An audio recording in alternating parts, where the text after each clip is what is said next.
Scheme rank list പ്രസിദ്ധീകരിച്ചു കഴിഞ്ഞു. ഇനി അഡ്മിഷൻ സമയമാണ്. ഫാർമസി റാങ്ക് ലിസ്റ്റ് പ്രസിദ്ധീകരിച്ചു കഴിഞ്ഞു. ഇനി ഓപ്ഷൻ നൽകാനാണ് നിങ്ങൾക്ക് അവസരം വരിക. ഇതിൽ ശ്രദ്ധിക്കേണ്ട കാര്യങ്ങൾ, നമ്മുടെ നാട്ടിൽ എത്ര ഗവൺമെൻറ് എഞ്ചിനീയറിംഗ് കോളേജുകളുണ്ട്, എത്ര എയ്ഡഡ് കോളേജുകളുണ്ട്, അതിൻ്റെ ഫീസ് ഘടന, അതേപോലെ പ്രൈവറ്റ് കോളേജുകൾ എത്രണ്ണമുണ്ട്, അവിടെയെല്ലാം ഏതെല്ലാം കോഴ്സുകളുണ്ട്, ഇതെല്ലാം ആദ്യം തന്നെ പരിശോധിക്കണം. പിന്നീട് വേണം ഓപ്ഷൻ നൽകുവാൻ. നമുക്ക് മാർക്ക് കമ്മിയാണ്, റാങ്ക് കമ്മിയാണ് എന്നൊന്നും ഇല്ല അതിൽ. കഴിഞ്ഞ കൊല്ലമെല്ലാം 20,000 വരെ റാങ്കുള്ളവർക്ക്, OBC-ക്കാർക്ക് പോലും ഗവൺമെൻറ് എഞ്ചിനീയറിംഗ് കോളേജിൽ സീറ്റ് ലഭിച്ചിട്ടുണ്ട്. അപ്പോൾ നിങ്ങൾ ആദ്യത്തെ ഓപ്ഷനിലോ രണ്ടാമത്തെ അലോട്ട്മെൻറ്റിലോ ലഭിച്ചില്ല എന്നില്ല, മൂന്നാമത്തെ അലോട്ട്മെൻറ്റിൽ നിർബന്ധമായിട്ടും നിങ്ങൾക്ക് എല്ലാവർക്കും അവസരമുണ്ട്. അപ്പോൾ ഈ ഓപ്ഷൻ നൽകുവാൻ നിങ്ങൾ ശ്രദ്ധിക്കേണ്ട ഏറ്റവും വലിയ കാര്യം നമ്മുടെ അടുത്തുള്ള കോളേജ് ഏതാണോ എന്നല്ല, പ്രൊഫഷണൽ ഡിഗ്രി കോഴ്സാണ് നിങ്ങൾ പഠിക്കാൻ പോകുന്നത്. നിങ്ങൾക്ക് താല്പര്യമുള്ള ഫീൽഡ് ഏതാണ് എന്നതിലാണ് നിങ്ങൾ ഓപ്ഷൻ നൽകേണ്ടത്. നിങ്ങൾക്കിപ്പോൾ ഇലക്ട്രിക്കലാണ് താല്പര്യമെങ്കിൽ ഗവൺമെൻറ് കോളേജുകളിലെ 1ാം റാങ്ക്, നമ്മുടെ റാങ്ക് ഓരോ കോളേജിനും ഓരോ റാങ്ക് നൽകിയിട്ടുണ്ട്, ഏറ്റവും നല്ല കോളേജുകൾ എന്ന് പറഞ്ഞിട്ട്. ട്രിവാൻഡ്രം, തൃശ്ശൂർ, അതുപോലെ കോഴിക്കോട്, പാലക്കാട്, അങ്ങനെ കുറേ കോളേജുകൾ. ആ റാങ്ക് അടിസ്ഥാനത്തിൽ ആദ്യം നിങ്ങൾ ഗവൺമെൻറ് കോളേജുകളിലെ ഇലക്ട്രിക്കൽ എഞ്ചിനീയറിങ്ങിന് നിങ്ങൾ ഓപ്ഷൻ നൽകുക, പിന്നെ എയ്ഡഡ് കോളേജുകളിൽ നൽകുക, പിന്നെ പ്രൈവറ്റ് കോളേജുകളിൽ നൽകുക.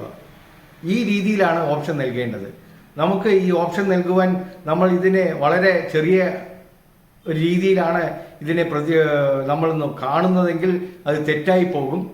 അപ്പോൾ ഓപ്ഷൻ നൽകുന്നതിലാണ് ഏറ്റവും വലിയ കാര്യം ഇരിക്കുന്നത്. നിങ്ങൾക്ക് ഓപ്ഷൻ നൽകുവാൻ അറിയില്ലെങ്കിൽ അറിയുന്നത് പോലെ അറിയുന്നവരോട് ചോദിച്ചിട്ട് വേണം നൽകുവാൻ. സീറ്റ് ലഭിക്കുവാനുള്ള അവസരം ഒരുപാട് കുട്ടികൾക്കുണ്ട്. റാങ്ക് കമ്മിയാണ് എന്ന് പറഞ്ഞിട്ട് സീറ്റ് ലഭിക്കാതെ പോകില്ല, സീറ്റ് ലഭിക്കും. അതിന് നിങ്ങൾ വേണ്ടത് കഴിഞ്ഞ കൊല്ലത്തെ അവസാനത്തെ അലോട്ട്മെന്റ് റാങ്ക് ലിസ്റ്റ് എടുത്ത് പരിശോധിക്കുകയാണ്. ഒരു കാര്യം ഉറപ്പാക്കണം, നിങ്ങൾക്ക് താല്പര്യമുള്ള എഞ്ചിനീയറിംഗ് കോഴ്സാണ് നിങ്ങൾ പഠിക്കേണ്ടത്. കോളേജ് അല്ല ഇവിടെ പ്രധാനം, താല്പര്യമുള്ള കോഴ്സുകളാണ് പ്രധാനം. ജോലി സാധ്യത എന്ന് പറയുന്നത് എല്ലാ കോഴ്സുകൾക്കും ഒരേപോലെ തന്നെയാണ്, ഒരു വ്യത്യാസവുമില്ല.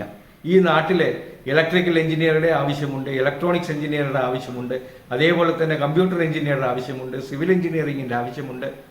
പക്ഷേ നിങ്ങളുടെ താല്പര്യമാണ് ഇതിൽ 1ാം സ്ഥാനത്ത് നിൽക്കുന്നത്. നിങ്ങൾക്ക് താല്പര്യമുള്ള കോഴ്സുകളാണ് ആദ്യത്തെ ഓപ്ഷനായി നൽകേണ്ടത്. അത് ഗവൺമെൻറ് കോളേജിൽ നൽകുക. എല്ലാ ഗവൺമെൻറ് കോളേജിലും നിങ്ങളുടെ താല്പര്യത്തിന് ഉള്ള കോഴ്സുകൾ നൽകിയ ശേഷം പിന്നെ എയ്ഡഡ് കോളേജുകളിൽ നൽകുക. പിന്നെ രണ്ടാമതായിട്ട് അടുത്ത നിങ്ങളുടെ താല്പര്യമുള്ള കോഴ്സ് ഏതാണോ അത് എല്ലാ ഗവൺമെൻറ് കോളേജിലും നൽകുക, പിന്നീട് എയ്ഡഡ് കോളേജിൽ നൽകുക. അങ്ങനെയാണ് നൽകേണ്ടത്. അല്ലാതെ ഒരേ കോളേജിലെ എല്ലാ കോഴ്സുകൾക്കും അപ്ലൈ ചെയ്ത് അടുത്ത കോളേജിലെ പിന്നീട് എല്ലാ കോഴ്സുകൾക്കും അപ്ലൈ ചെയ്ത് വരികയാണെങ്കിൽ ചിലപ്പോൾ നിങ്ങൾക്ക് താല്പര്യമുള്ള കോഴ്സ് ലഭിക്കാതെ പോകും. അപ്പോൾ വളരെ കെയർഫുൾ ആയിട്ട് വേണം ഓപ്ഷൻ നൽകുവാൻ. ഇത് ശ്രദ്ധിക്കാതെ ഒരുപാട് പേർക്ക് മിസ്റ്റേക്ക് സംഭവിക്കാറുണ്ട്, അവരാഗ്രഹിച്ച കോഴ്സുകൾ ലഭിക്കാതെ പോകാറുണ്ട്. അത് ഇപ്രാവശ്യം നടത്തരുത്. ഇപ്രാവശ്യം ഓപ്ഷൻ നൽകുമ്പോൾ വളരെയധികം ശ്രദ്ധിക്കുക. എന്തെങ്കിലും സംശയമുണ്ടെങ്കിൽ ഞാൻ ഇതിൽ നമ്പർ കൊടുക്കുന്നുണ്ട്, നിങ്ങൾക്ക് വിളിക്കാവുന്നതാണ്.